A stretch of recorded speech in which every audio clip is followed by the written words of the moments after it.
Uy, Ya. ¿qué dijo uy?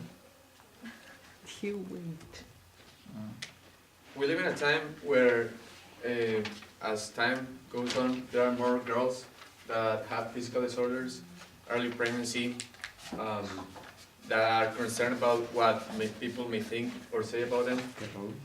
And because of this, I'm going to ask you a question. How many of you have teenage sisters, like from 15 to 20 years old, or nieces or cousins? What would you do if you saw some of them reading a teen magazine? Today I'm going to try to convince you that these type of magazines do not send a good ethical message to their readers.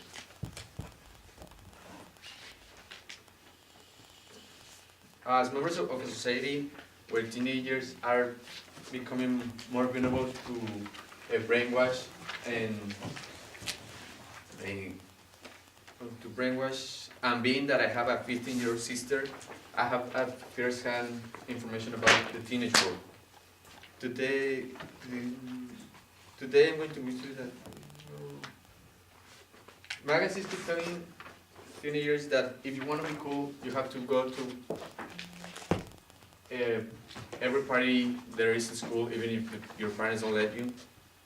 Or that if you're 15 to 20 years old and you're a virgin, there must be something wrong with you.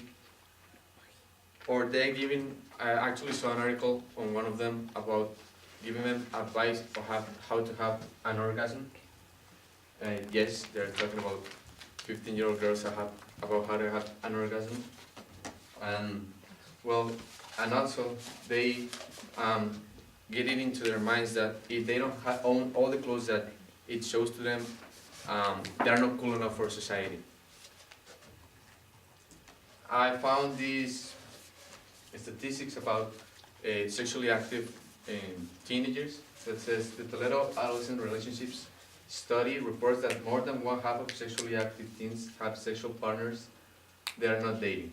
Other clinicians report that 1/4 of all new HIV cases occur in those under the age of 21. Girls 15 to 19 have the highest rate of gonorrhea. 15% of the teen population have been diagnosed with herpes or human papillomavirus, HPV. So, this is not what the magazines tell the teenagers. They're telling that having sex is okay, that if you are 15 years old, you're ready to have sex, that if your friends do it, you should do it too, but they do not tell them about consequences. Talking about consequences. Having sex can make you feel like an adult, but do we really want 15-year-olds to think they can act as an adult? Now that I've talked about sexuality information presented in teen magazines, let's go to the next point, consumerism. In these magazines, every teenage girl have a favorite celebrity, and in these magazines they encourage them to try to look like them. So if you do not look like them, you do not look good enough. They also give them makeup tutorials on how to start painting themselves. So teenage girls are their biggest market, but because they are the ones who are starting to do makeup stuff. Also, now I'm going to talk about the self-esteem approach that these magazines have on them. The girls that read these type of magazines are becoming women physically, emotionally, mentally, and sexually. And they are growing with with society's idea of beauty, that you have to be 6 feet tall and 6 feet tall and with a voluptuous body to be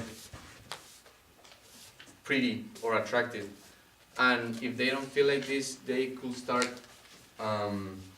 having low self-esteem symptoms, and in extreme cases to decay into depression. So, as a conclusion, based on what I have presented, you can see the messages in teen magazines are not the best. Teenagers read magazines that are categorized to age badly affecting them with consumerism, sexual information that only leads to low self-esteem. So I'm not against the teenagers who are informed about sex, but I am against of how the information is provided and how society is forcing them to feel accepted. Thank you.